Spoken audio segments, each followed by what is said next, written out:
So me and Mike decided to take a trip to Peru in 2021. And we're going to go ahead and check in with each other to see what takeaways we had. Checking in with the intentions and what we learned.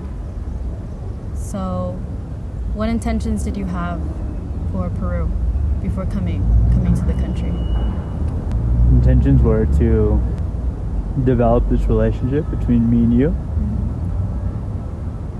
to learn intimately about the culture of Peru, the Incans and the Quechuan culture that still remains very much alive today. Did you know about the Quechua culture before coming out here, or only about the Incas as everybody? The Incas, yeah. Yeah. I wasn't familiar with the Quechua culture. Yeah. But that's basically, that is the culture of the Incas, is the Quechuan culture. And I was breaking it up into different stages. So when I went to the mountains in the beginning of the Andes, it was to go ahead and acknowledge our relationship. Mm-hmm. My aspect is the masculine and your aspect is the feminine. And then when we traveled over to the Amazon next, the intention was to go ahead and be wild and to be vulnerable and to authentically be myself. And as I climbed Machu Picchu, as my last intention for this journey before coming, my intention was to, everything I had culminated up until that point, and all the ideas that I had for my next year and for my mission and my purpose. As I escalated in my staircase climb up Machu Picchu, it was like I was climbing up to the visions and to the goals that I had for myself. Wow. That was the intention before the trip began for me.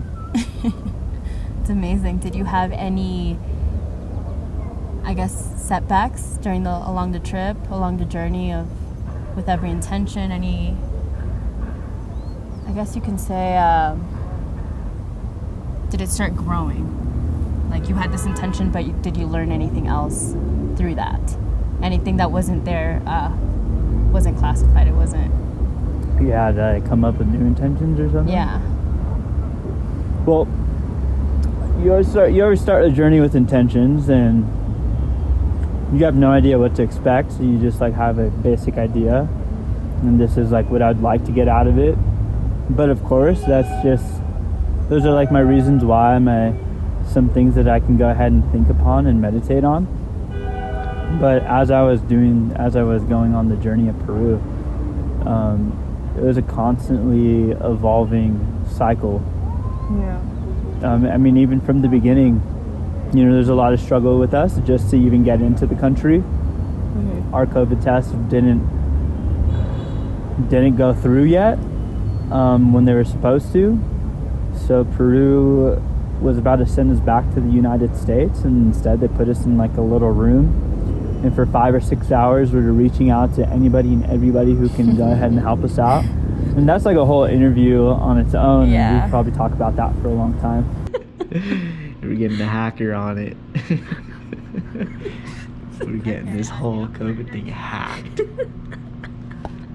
But we eventually made it into Peru. Mm-hmm. And like I said, the original intention was to go ahead and to connect with the masculine and feminine. Yeah, but there was not even an opportunity to do that because everything was up in the air. Exactly. We didn't have our bags for 3 or 4 days. So instead, it was more ground yourselves amidst the chaos. Right? It was faith. It was trusting and allowing that to guide you, right? Right. And through that guidance, it was a lot of, at first it was entering Peru was a bit of a setback because it wasn't as welcoming. It was not welcoming at all. Yeah. Now it was the thought of, should we even be here? Should we have came to Peru? Right. But then going into that setback and, missing the luggage now, and then going into this town that we didn't even plan on staying in, it was one of the most memorable things that we can talk of the experience. Exactly, and that was a welcoming for us. Right. Those people, that place, Now it was So in like the trusting. very beginning of the trip, it's like faith and forget all the plans that you made. Exactly. We have our intentions, but allowing that to, it's there. That's the intentions everywhere we go. But now it's also listening, and it's like, okay, wow. Now I'm learning this. Now I see this. Yeah. Yeah. Yeah, it's constant state of awareness when you're on a trip like this, especially with a relaxed plan like we had. You know, we have ideas and checkpoints, but it was pretty relaxed. It wasn't hard set for any of the dates and excursions that we had. Yeah. So tell me about ceremony. I know during the trip we had ceremony with masculine and feminine, talking about it, going up to the mountains, to the lagunas, and then another ceremony that was deep for you. So a lot of people coming before even coming to this trip is like, oh, are you going to get involved in ceremony? But what they meant is like, are you going to get involved in medicinal ceremony? Exactly. Peru is into ayahuasca. Yeah. And I've never had the intention of going to an ayahuasca journey. It's just not in the books for me right now. So for me, it was, what could I do with prayer? What can I do in a sober state and still be in ceremony? Mm-hmm. So it was amazing. So we went to Peron, which is this alpine lake above 15,000 feet in elevation. We're there, and it's just this long stretch of a turquoise oasis, and the glaciers above us. Yeah. Our plan was to sit in ceremony together. We had faint ideas of what that would look like, but really no idea of the structure of how it would be. Yeah. It was like masculine and feminine. We know that, but how does that look like? How is that going to coincide and play together? So we decided to kind of sit still and meditate on the concept of our ceremony. And at first it was a separate meditation, and I went into my corner, she went into hers.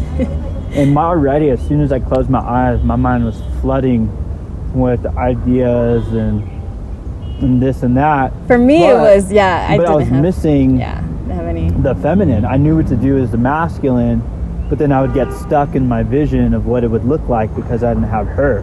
Yeah. So I think you like tapped me on the shoulder or something when we opened up our eyes. It's like, should we meditate together? So we held hands and went into meditation together.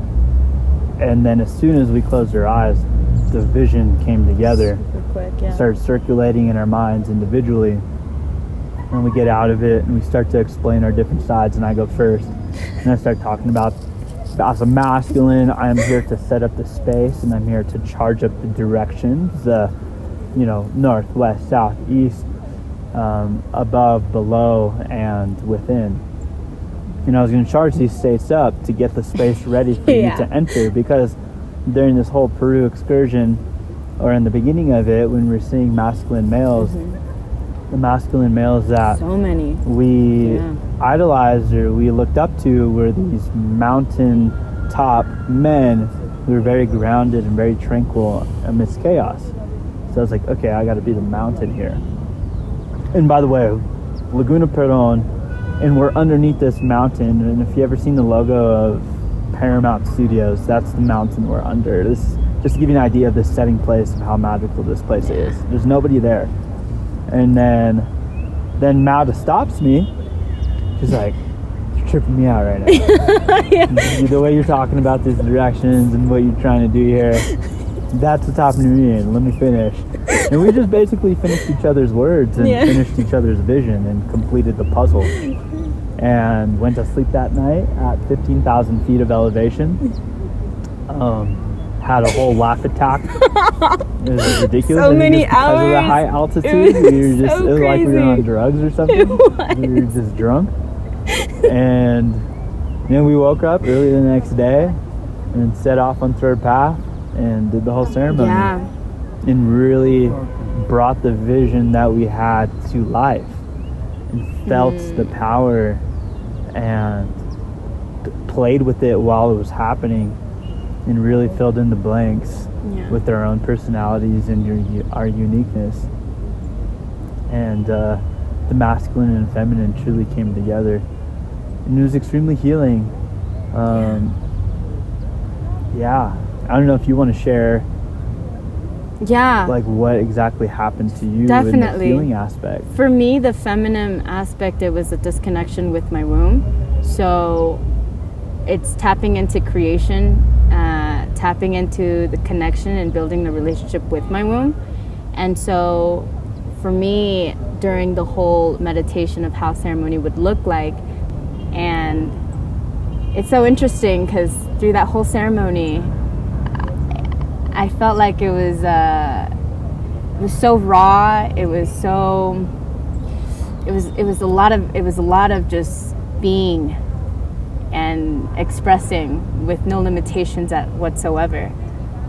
So then 2 days passed after ceremony. It was Thanksgiving, and then I went ahead and actually started my flow. I started bleeding, which was crazy. It was a miracle. This doesn't happen. It doesn't happen. Yeah, for me, I've always had such a disconnection with my womb, and for many years, it was like I understood that I was like, okay, the only way for me to flow was through medication, you know? So I went ahead and left that. It's been 2 months working with my womb and building a relationship with her, and then naming her, and Marisol. And that was through another ceremony that I went ahead and was involved a couple months ago. So 2 months, and then doing this big ceremony with the masculine, with the feminine, and then,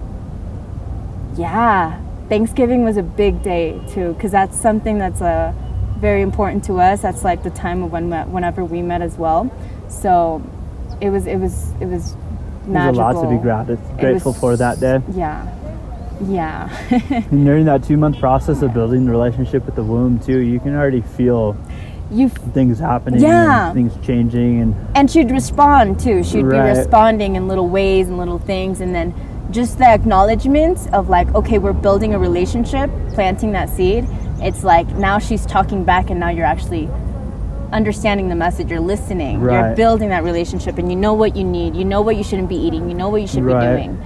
So and there's like 100% faith the entire time. When we were doing all these prayers and ceremonies and giving names, that things were happening, and we are on the journey of healing. There was never any doubt. No. I felt like there was never any doubt that you were going to flow and you were going to step into your divine femininity. Exactly. I just, I was like, okay, this is definitely going to be a process that's going to be really long, and it's still going to be, but I never knew she would be responding so quickly, which was, he would be like, how do you feel? And I'm like, speechless, because it's like it's so new. It's so new for me. So very, very grateful for that, and to see the fact that she is responding, and it's just, we are the medicine, we heal. We are the medicine. We are the medicine, and we are healers. We can heal ourselves. We can heal through the power of God, and that's what everything was. It's like we are allowing ourselves to be these vessels and calling upon God to enter us and to pinpoint where these diseases are and give us the knowledge and the information. Like as we were praying about the vision of ceremony, it's like, God, like what does this look like?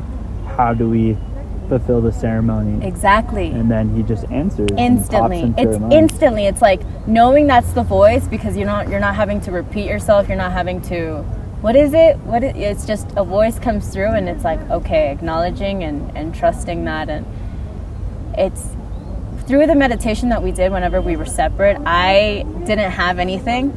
I was like, okay, we're going to do this group thing. And I don't know, that's why I tapped you on the shoulder. Mm-hmm. It's because like I'm super disconnected right here. This is about you and me, masculine and feminine. So let's get together. And after we held hands and closed our eyes, it was immediately I started like 4 directions, and then asking, like, in my mind I'd also be like, okay, 4 directions, I have all this information written down back at home, I've studied this, what do they mean? But I'm like, wait a minute, it's like, forget about all the stuff you've read in books, forget about all the information that we've had, let's just go ahead and what does God want us to know? Because we have the information within us. Exactly. They've gathered that information before reading books, so we can do the same. And it's just like trusting that communicative line that we have with a greater power. So it was a beautiful ceremony. Yeah. And we had a ton since we've been here. We've had some with locals, So and I've also gotten the opportunity to have my own like solo pilgrimage too, which was incredible. Yeah, just enjoyed it. how was that solo trip? Because I was going to be a part of the Salkantay mountain journey, but then I was in an accident, and it's like, okay, let me step back. And he actually had this dream, if you want to. Yeah, so I had a dream like the week before. We kind of knew Mauda's Lake was probably not up to making the Salkantay Trail. We were as hopeful as could be, but at this point, it's not happening. Yeah. And I had this dream where I did the whole journey by myself. And it was a solo journey while Mauda went up to the mountains to go ahead and heal and to sit and to reflect. So then I tell her this in the morning. Because it was 2 days before the trip or so. Pretty like- much, yeah. Yeah. It was like right after. Right, yeah. Or right before. And so then she like agreed, like, yeah, that's a good idea. So, which is crazy because Mauda's the one who did all the research. Like Mauda looked up everything. She looked up all the YouTube videos, the maps, like where to stay, what to do, this and that. I had zero clue. He was the Amazon guy who was going to be looking up at the Amazon, and I was all about Salkantay. Yeah. All about that 5-day hike, 4-day Yeah. journey. How to break it up. Because we where were to doing go. it solo. We weren't going to be doing so we any can tour. self-guide it, so Exactly. we took turns like doing the research for different parts of our legs of Peru. So I do it, and then it's just like the beginning of the journey. It's just like trust, faith, carry on. So I literally have the heaviest backpack I've ever backpacked with my entire life, because I have stuff that I've carried with Peru, and I have to carry my weight of the excursion, so I have my stuff in my bag. And then the weather condition. And then the weather conditions of rain, so I have extra rain gear and this and that. But regardless, I begin the journey, and the journey was supposed to be a pilgrimage, a prayer, a fast, a state of consciousness where I'm in contact with God and His creation, and being able to wander with these big wide open eyes at His beauty and His majesty. So it started, each day was a different intention. The first day was gratitude and being grateful for this place and this opportunity and bringing me here and the people who have came before me, but also acknowledging this is who I am and this is what I'm about and this is why I'm here. And then the second day, it was one of the harder hikes. It was up to the Salkantay Pass, which sits at 15,000 feet, and the mountains at 20,000 feet. And the whole day, you get little glimpses of snow peaks, and then you just wake up and realize like you're in this bowl of these giants. Yeah. And you have no idea because you can't see the peaks of them. No. They're just towering over you. So you just get these tiny glimpses, which almost made it seem even more powerful, because I get a small window at this big giant, and the small window is already showing a great magnitude of what it is. And then you're hearing these little avalanches going on in the background. It's like, what is going on? And knowing the power of it too, because Yeah. the Quechua culture actually has names for all the these sacred mountains, yeah. powerful. And they acknowledge them. Yeah. So at the Sacramento, I acknowledged where I was at. And this day was mostly about sharing my desires and what it is that I would like to create and what it is that I want help with. So I was very specific in my desires with Native Quest, my desires with building community, my desires with having a nest and a living situation with you, and all these different things, and wanting to create or be a part of this global body of conscious and awake people, and really wanting to be a part of that and soaking knowledge and wisdom from these people, which is really the beginning of our intentions at the very end of this trip. It was like planting the seeds. And then after the Salkantay, the second day, I decided to just take off my shoes and just go and finish the rest of this whole hike barefoot, which was like over 20 hours, I think, of hiking.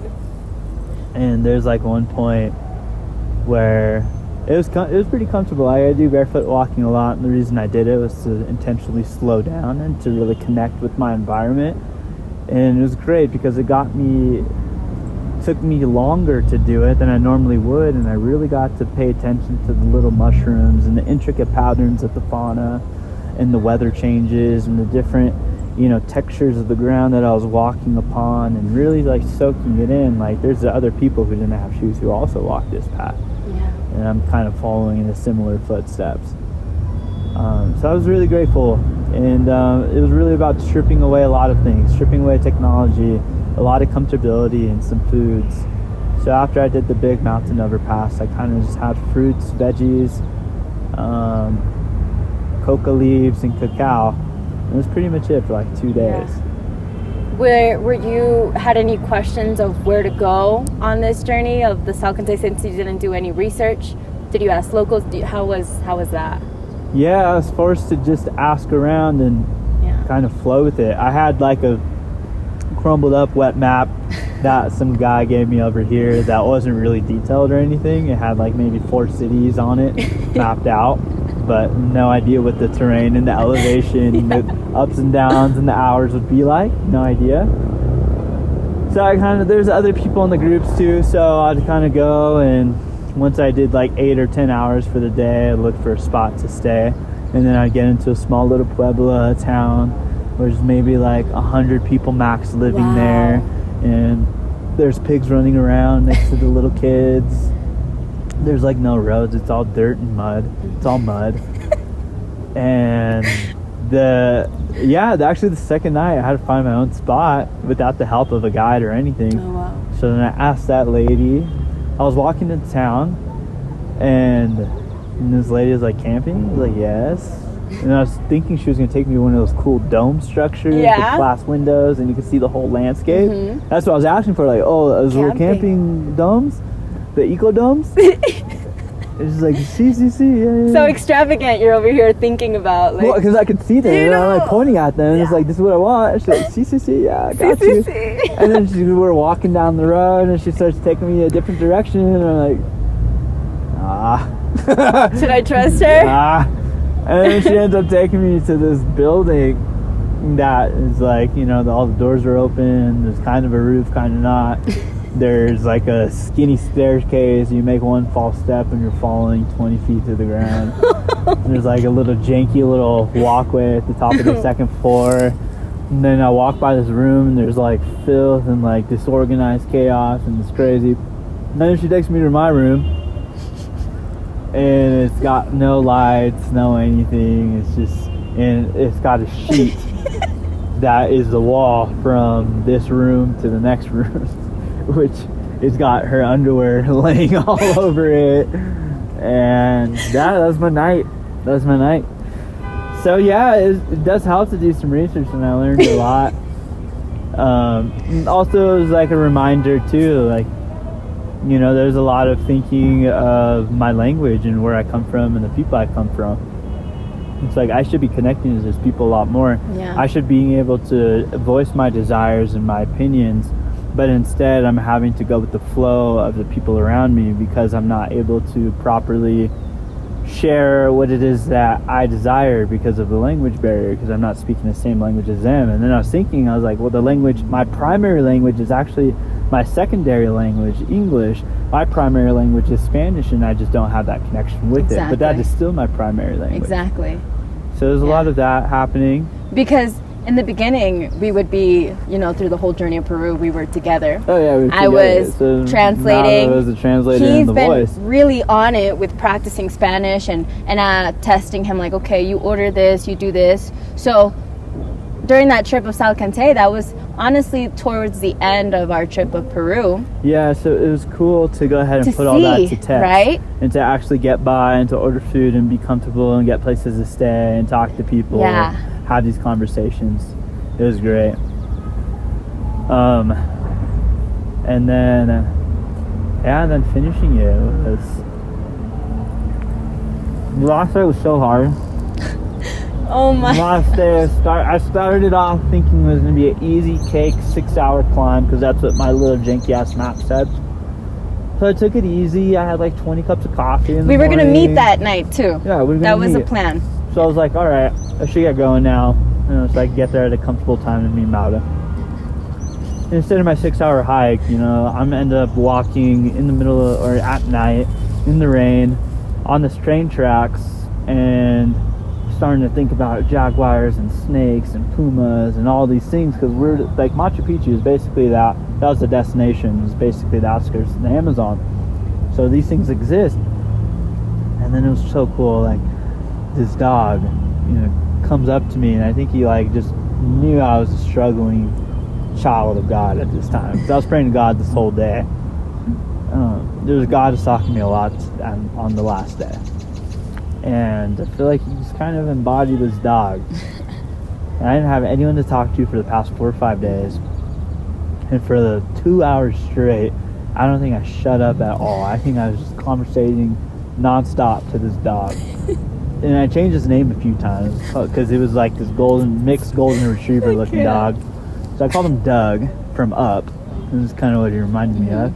And I was like, oh no, he's not as like spazzy as Doug, so it's not Doug. But he's white, so I'm gonna call him Wasuchi, which is like a Native American term for white people. And I was like, no, he's like he's too honorable. Like, I respect this guy. So then I decided to go ahead and name him Orb. An orb because he was like this beacon of light. And that guided me through the train tracks at the last leg of my journey home. And it was great. I had a beautiful connection with Orb. And I was excited to show you Orb. Yeah. And then, and then I get to the house and I'm go check in, thinking I'm gonna get raptured in love from Mauda and get my swollen feet massaged and my body taken care of, because I was just in complete discomfort for the past like 4 or 5 days. And then Mauda's not even there. It's like 10 o'clock at night. So I went through like this whole chaotic situation. And how was that? Because you were up in the mountains for 4 to 5 days, and then now you're coming back to like a city, pueblo town, you know, people, music, like it's lively. Yeah. You know, integration, I guess you can call it, right? Yeah. I was tripping out, and I was telling Orb about it the whole time. Like, Orb, we're about to see the city lights. Like, probably gonna be a big party and fiesta waiting for us. And it's like, Orb, but honestly, like, if there was, I don't think I would go. I think it'd be too much for me right now. Because I'm up to myself a lot. Yeah. I didn't really talk to anybody. I didn't socialize much on the trail. I just hiked in silence and really just prayed the whole time. And I wrote a lot, and I read a lot. So going to the city was a little weird. I really didn't want to interact with anybody.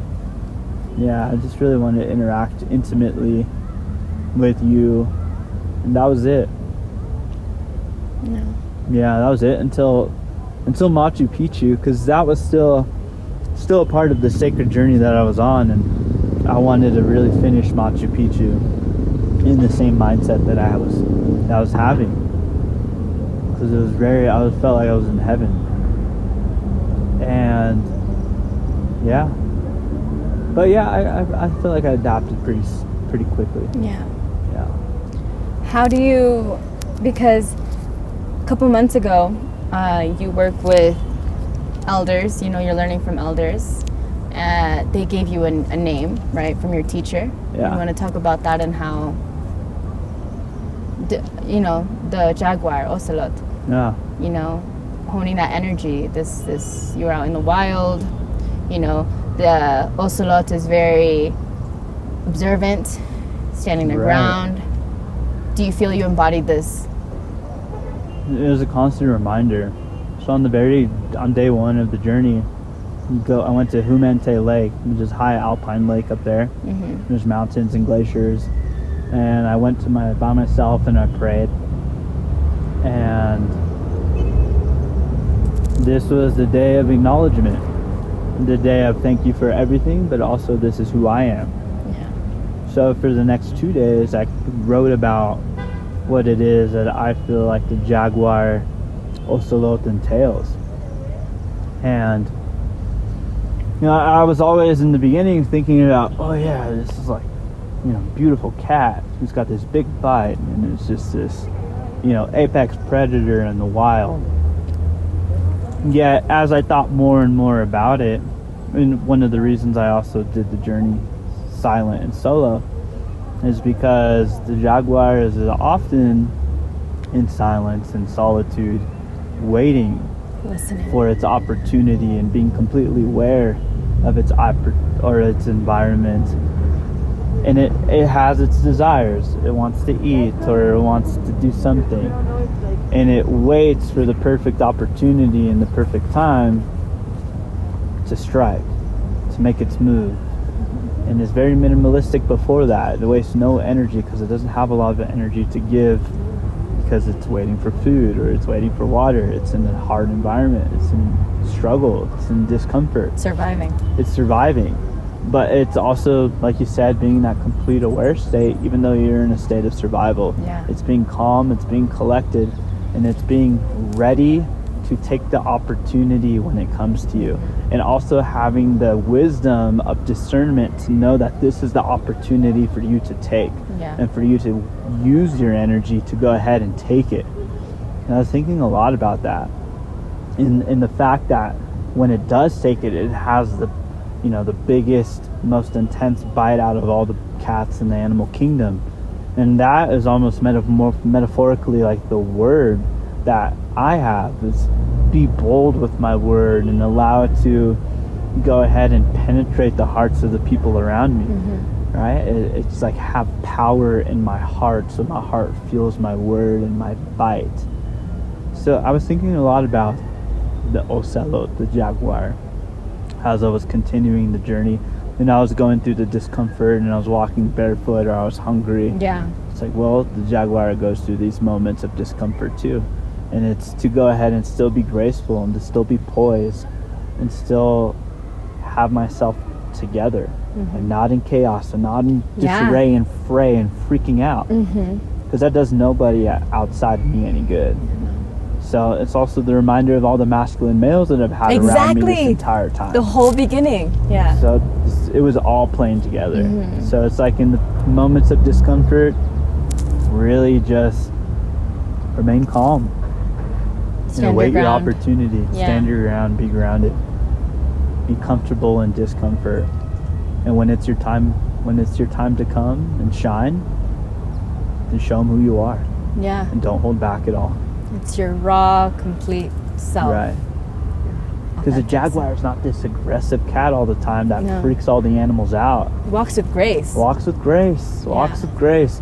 And it doesn't have to show who he is all the time for all the animals to respect him. Yeah, no. Every once in a while it has a bold active display, and that's enough for the birds to hear what's happening and to share with their friends and to share, and now everybody knows what's happening.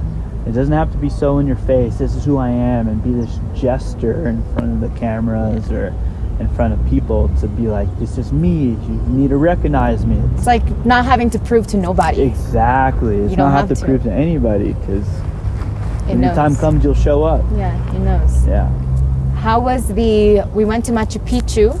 Yeah. And then coming back to Pisac, since that was a very special sacred land. How was that transition and that experience for you?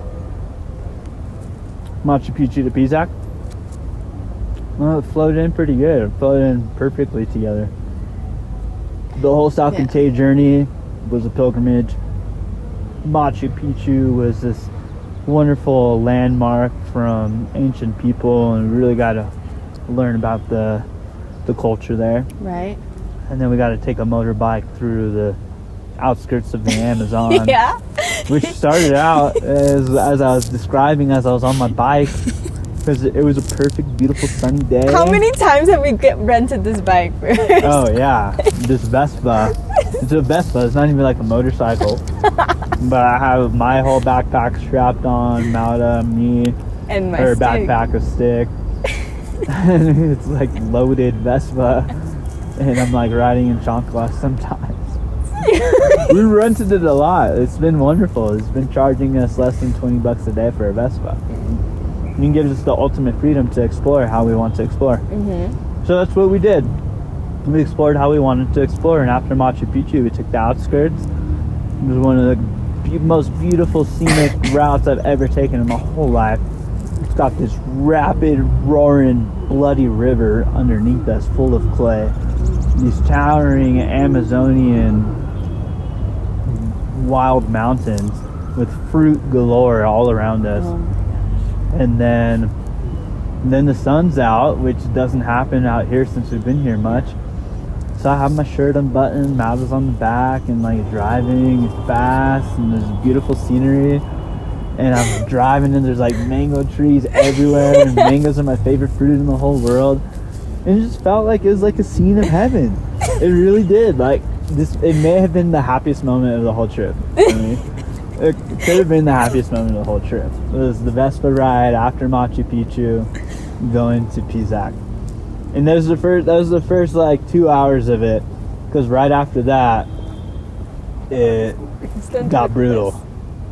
It got brutal. As soon as that sun went down. Oh my God. I was like, what are you talking about? Yeah. Yeah. As soon as that sun went down, Here it comes. it got cold. And I didn't want to we didn't have any clothes because I just did the Salkantay for 5 days. So I used up all my clothes. All my things are back out. And I never even had clothes. I never even had clothes. We don't have anything. And the gas station, right? The whole Vespa on the way Yeah, so home. we're freezing our butts off. We literally climbed through this fog forest and didn't see anything for like 5 feet in front of us. And then out of nowhere, there's like opens between the fog, and we actually get above the cloud line on this Vespa. And I'm starting to see stars, and then I look off to the right, and there's like a mountain at eye level with snow on it, this big glacier. And I was like, what? Like, we were just in the jungle, like down below. Yeah. So after like 3 or 4 hours of that, we got into this crazy mountaintop, and we were literally on empty. We still had like 2 hours to go to the next big city to get gas. So we were freaking out Yeah. because we were cold. We were freezing. It wasn't just cold, it was freezing. And stopped in this little town by this church. I was like, let's just stop here, and it happened to be this beautiful church. And it's the church I've actually been talking to him about, because on my way to go see him, it was just magical. This church was magical. It was Real super small. small on the middle, like on the hill. And so. And then we get in the church, and we're praying. Freezing, All our hearts. trembling. Yeah, praying. trembling, like hands shaking, using the because this church it's got candle holders everywhere, and people pray to their candle and allow their candles to burn, and their prayers go up into the ether. So we're doing that, and we're like warming our hands up at everyone's prayers. And we're just walking around. There's like only 3 people who live there. I ask every single one of them, and the last person helps us out. And it's like, if you go down the road another 10 minutes, you'll find 3 little cottages right next to each other. Yeah. And that's kind of the only direction That we was get. it. And he's like, there's probably going to be gas Mikey there. was like, what's the address? What's the name of the street? I'm like, Michael, there's none of that. that exists nothing. here. So we're going, and we're on empty. We're on red E on the Vespa with no power. Things like struggling to start up at this point, and we're freezing. So we take a risk, because we could have stayed at that chapel and slept there. Yeah, that's what we talked about. We're like, we could just sleep here on this church, maybe wait for people to come in and out, but we're like, We trust. we have to faith. take a chance. We got to take a chance. So we go, Yeah. and it's dark. And I didn't even see it really. Mauda pointed it out. It's like, It I was- think it's right here. There was no I lights was like, nowhere, "Mauda, those only the houses stars. look run down. I'm not sure if anyone lives It was there. like a rundown 3 little buildings, there's no light. in the there's middle just of nowhere. There's no light. No lights are on. Yeah. Looks like there's no families home. There's no car. No driveway. There's abandoned. nothing. Looks abandoned. Completely abandoned. And just get in there, start honking my horn. Yeah. Being a Hello. nuisance, basically, We're at like being- midnight. It's midnight, and we're over here like, hello. Disculpame, Yeah. ayuda, we need I help. hear that. And dogs are barking, so I'm like, okay, All right, dogs are someone's barking. here. That's something's, And this little kid comes out, and gasolina. See. Yeah. Wow. And it was a happy moment. It was the You know? best. It's a lot of this trip has been trust God, pray. When you're in distress, call upon my name and I will go ahead and be there for you. And he's come through in many different circumstances and many experiences along this journey, and this is just another one of just solidifying his nature and who he is and how he comes forward in assisting his childs of God. He's walking with and how us. he listens. Yeah, walking every moment with Yeah. us. Yeah. So then we finish and we get to Pisac around 2 in the morning or something, our place to stay, and yeah, just got to end the trip in kind of like an intimate cultural ceremonial experience with the people who live in Pisac, the people who are properly associated into Quechua culture. Took us through gratitude prayers, took us into a Temescal ceremony with the sweat lodge, and showed us their world intimately into their eyes. And Yeah. it was an incredible man, Marcos, who is just one of the most incredible. He's probably the most incredible man that I met on this journey. Yeah. And even though there's like a language barrier between us, we communicate so clearly.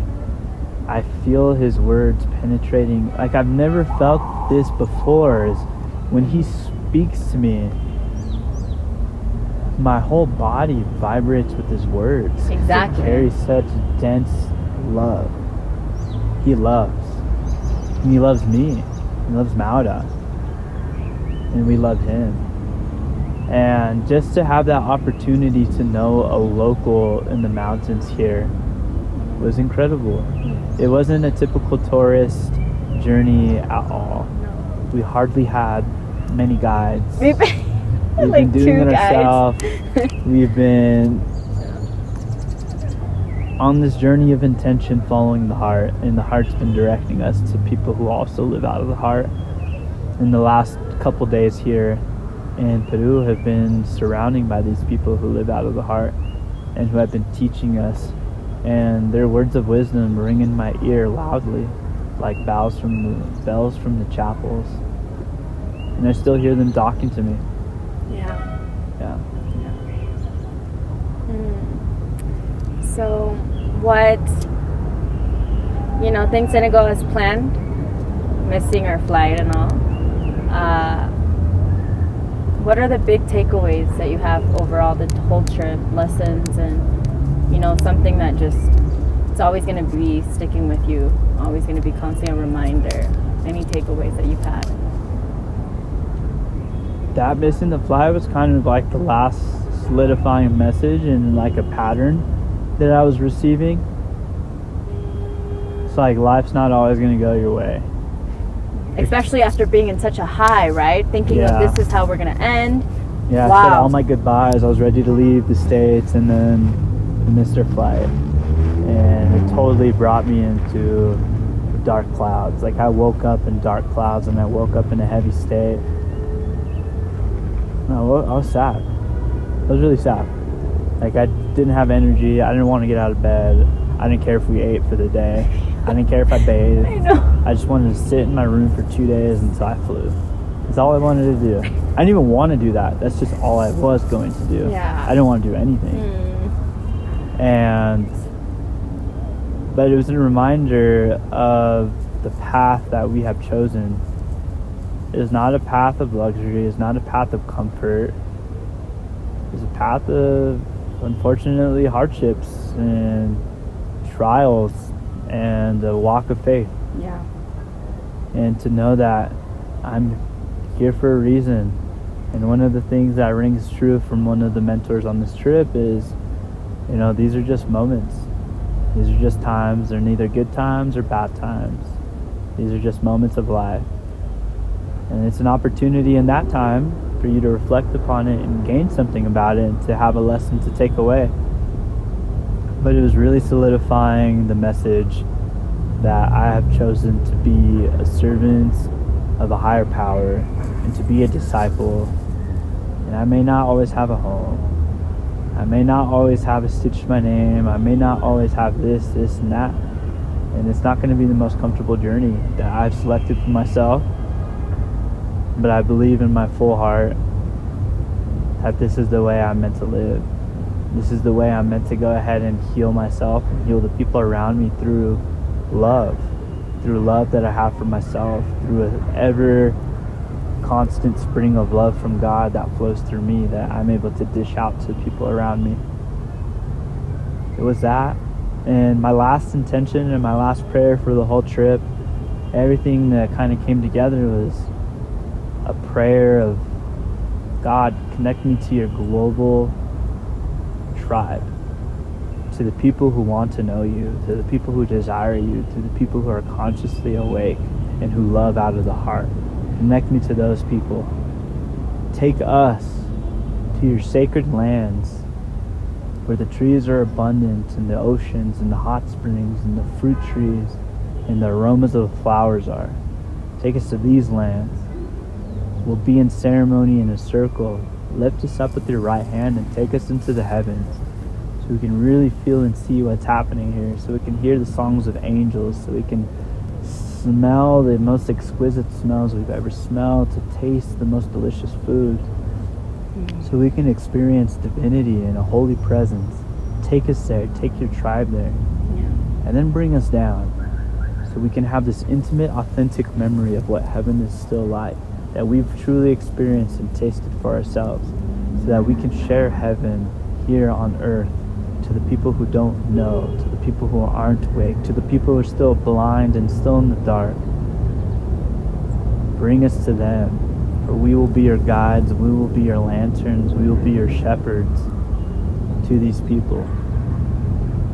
And then root us into your land, into your space, so we can have our nest, create a community of our own, to live abundantly and create freely under your name and your Holy Spirit. For all the creations that I have after this journey, for them to embody the eternal flame and to carry that flame with them, so that these experiences and moments in time can flicker inside a person's heart for eternity and have the impact to change someone's life. Not for my sake, not that I want to change lives, or not that I want to do anything like that. It's, to Be able to give. so people can live. Yeah, giving, offering, and yeah. My creations are my gifts. Yeah. Yeah, that's my takeaway for Thank Peru. you. I love that. Thank you. Yep, 2022. We know we have to come back real quick. We have to come back soon. Yeah, it's not a goodbye. Never a goodbye. Pachis Kama. I'll see you later. Come back to Peru soon.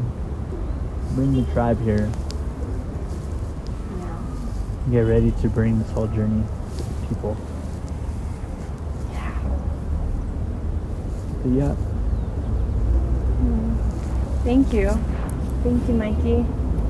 Yep. For your reflections and your takeaways and your experience, your overall experience of Peru is, yeah. No problem. All right, tribe. Thanks for tuning in and listening, and if you made it this far, I appreciate you. And time to come home. Time to come home to the tribe and to the family. Time to share the word. It's time to create together, to dance together, to celebrate life together. It's time to support each other in our growth. It's time to wake ourselves up so that we can wake up the people around us. Hopefully the whole globe, by the time we're done living here, it's got a real spark of life in it. So excited for 2022 season. Excited to create intentionally from the heart. Yeah. With A purpose. lot. A lot's coming. A lot of growing, a lot of connection, learning, yeah. I feel like we could talk about this trip forever, but that's perfect.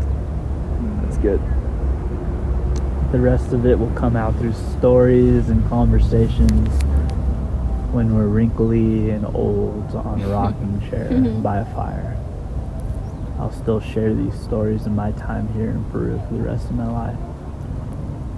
Our journeys that we take are in the present moment, yet sometimes they linger with us and stay with us forever.